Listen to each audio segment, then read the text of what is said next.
জুলাই সনদ বাস্তবায়নে বিএনপি ও জামাত বিপরীতমুখী অবস্থানে রয়েছে। এ বিষয়ে সরকারকে সিদ্ধান্ত নেওয়ার আহ্বান জানিয়েছেন এনসিপি, এবি পার্টি, গণ অধিকার পরিষদের নেতারা। গণতন্ত্র মঞ্চের ডাকে এক আলোচনায় তারা এসব কথা বলেন। আলোচনায় উঠে আসে মধ্যপন্থার দলগুলোকে নিয়ে তৃতীয় একটি জোট গঠনের বিষয়েও। বিস্তারিত ফজলে রাব্বির প্রতিবেদনে।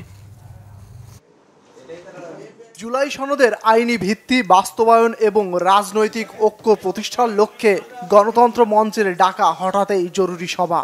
উপস্থিত জোটের ৬টি দলসহ এনসিপি, এবি পার্টি, গণ অধিকার পরিষদ সহ ৯টি দল।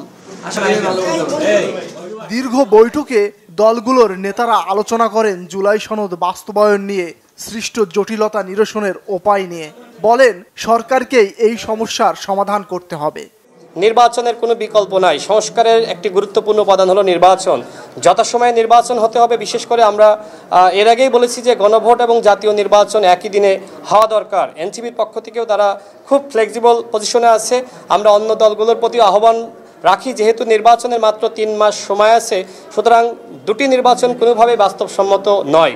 বিষয়টি মীমাংসা করতে না পারলে অন্তর্বর্তী সরকার জনগণের প্রতিনিধিত্ব হারাবে বলেও মনে করেন নেতারা। তবে আমরা ইন প্রিন্সিপাল মনে করি এই আলোচনার দরকার ছিল না। সরকারের কাছে এনাফ আলোচনা হয়ে গেছে। সরকার চাইলেই এখন একটা সিদ্ধান্তে পৌঁছতে পারেন।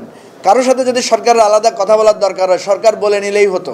সরকার যদি সংস্কারের ব্যাপারে সাহসী ভূমিকা পালন করতে ব্যর্থ হয়, তাহলে এই সংস্কারকে সম্পূর্ণ করা সম্ভবপর হবে না এবং সরকারও তাদের ম্যান্ডেট থেকে চ্যুত হয়ে পড়বেন।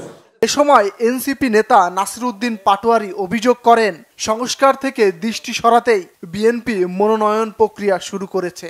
সংস্কার থেকে মুখ ঘুরিয়ে দেওয়ার জন্য বিএনপি নমিনেশন দেওয়া শুরু করেছে এবং মাঠের মধ্যে তারা শান্তি শৃঙ্খলা নষ্ট করছে। কিন্তু আমরা এই জাতির যে সংকটকালীন মুহূর্তটা, সেই জায়গা থেকে আমরা মনে করি সংস্কার প্রক্রিয়াটা এগিয়ে নিতে হবে। জামাত বিএনপির বাইরে তৃতীয় রাজনৈতিক শক্তি হিসেবে মধ্যপন্থার দলগুলোকে নিয়ে জোট করার বিষয়টি নিয়েও সেখানে আলোচনা হয়েছে। বলেছে ফজলে রাব্বি, বাংলা ভিশন, ঢাকা।